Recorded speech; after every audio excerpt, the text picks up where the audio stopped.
Hello, and welcome to Replay Value. Link Click is the best show from last season that you didn't hear about, and it's understandable why. Last season was filled to the brim with great options, regardless of your genre preferences, with more sequel seasons than The Simpsons, and a ton of hidden gems for those willing to go deep into the seasonal chart. But none were as hidden as Link Click, a Howliner's animation project, which, yes, does mean it's cousins with The Silver Guardian, one of the worst anime I've ever watched, making it all the more impressive that this Billy show managed to convince me to give it a shot, and knocked the first episode out of the park. Mostly. With a slick visual aesthetic, a premise seemingly designed with me in mind, and an absolutely killer OPED combo, I regret not having checked out more Chinese animation in the past, but I'll be keeping my eyes out in the future. Not because Link Click was perfect. I've got some criticism to throw its way that prevents me from saying that it's one of the best stories from spring, but that its positives far outweigh its negatives, and that this first season is at the very least worth a shot. So, let's make the case that you should give Link Click a try.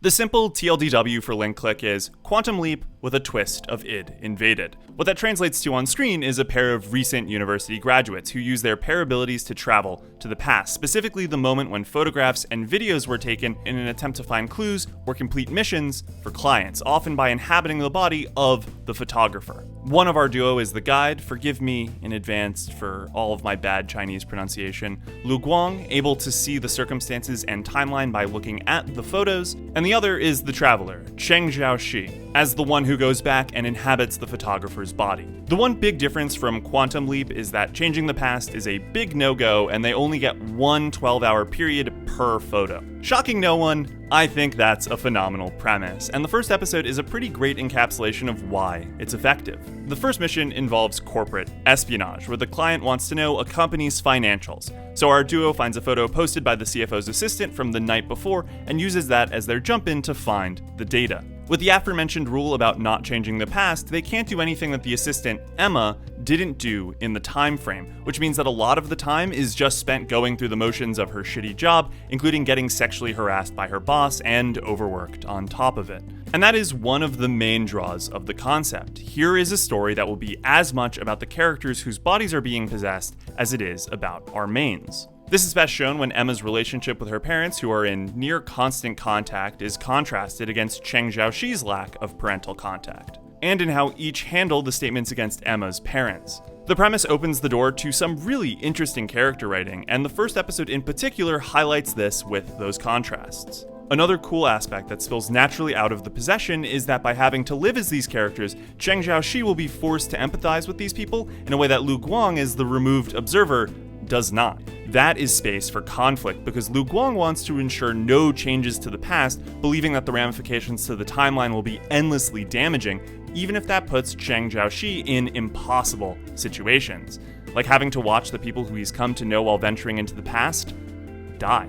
The first episode takes that conflict and natural separation of the roles and shows it beautifully, with this shot of Shiguang reaching out across space and time, trying to be supportive of what Cheng Xiaoxi is going through as Emma, but as the walls make clear, there is a world of difference between what they're going through in this moment. Not every episode is super heavy with that sort of emotional baggage. Episodes also follow the boys getting info to help a dude gain his girlfriend's dad's approval for marriage, and replaying a friend's drunk evening to hear what someone said to her while she was passed out. And these are nicely interspersed with serious storylines as they attempt to find out what happened to a kidnapped child and help a police investigation. There's a tonal balance from episode to episode that I find the show manages to walk well. It runs a little bit on the dramatic/emotional side, but that's fitting for the kind of material that inevitably comes their way. Because when you're talking about the past, you're almost always talking about regrets, easily the core theme of the show. The things we wish we would have said, the relationships we should have taken better care of, the paths untaken,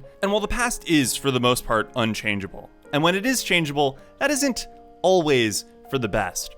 Our duo is able to help make the future better, or at least help people come to terms with their pasts. And that makes it good glue for the mostly episodic show. Think Kekai Sensen Season 1 or Death Parade. Stories are mostly self-contained with some brief story beats to help build into the season's climax. The climax is both the perfect encapsulation of the show's discussion of regret and also a powerful repudiation of it, which helps to set up the announced second season. Though it's also the best example of the show's love of twists, which are maybe both a blessing and a curse. For the most part, the show does a good job of playing on your expectations. The second episode is structured similarly to the first episode, so you're seemingly clued in on what's going to happen, but then it flips the script to show you that the story doesn't only have a one-track mind. The special episode, 5.5, has a similar twist going on that I thought was actually really super cute. Link Click has a lot of stuff going for it. A solid first episode that introduces a dope premise, enjoyable character writing for Cheng Jiaoxi that makes you genuinely empathize with him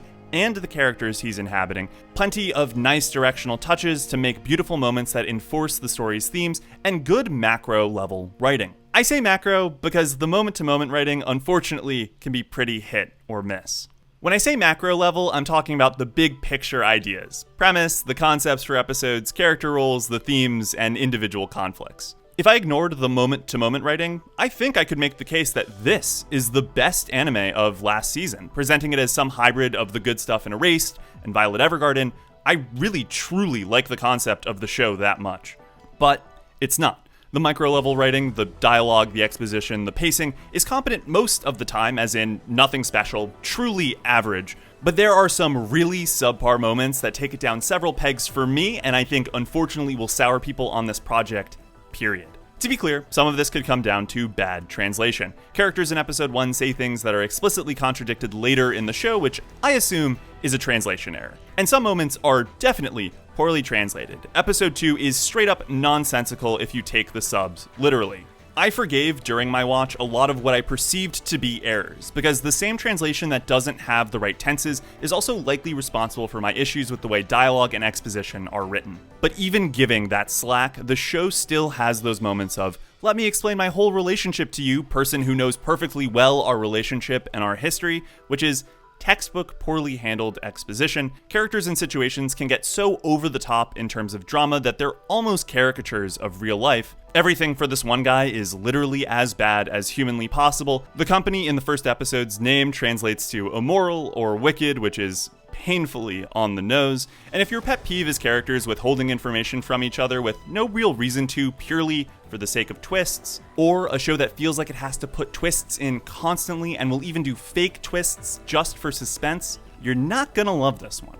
I have been thinking about this show's time travel a lot since finishing it, and I'm 99.99% sure there's a time paradox at one point, which they try to handwave with a brief explanation, which ironically would make a different moment a paradox. I think Season 2 can fix that problem, but if you want the systems of time travel explained akin to Steins Gate or Back to the Future, you're not going to find that here, which makes all the time travel a bit loosey-goosey, when clarification, at least to the hardness of the timeline, wouldn't take more than a few lines, and in fact, would solve the paradox problem instantly. The only other thing I have to point out, which will affect maybe 10% of you who actually give this show a try, is the sound design. Audio balance is definitely biased towards the music, which would have required me to use subs even if there was an English dub, because Lu Guang's VA speaks so softly that he's deafened by the music multiple times. Honestly, I like the OST used. There's one lo-fi track that I would personally use in my videos if I could find it, but I imagine that the music pool was limited because you'll hear that track in every single episode at least once, which is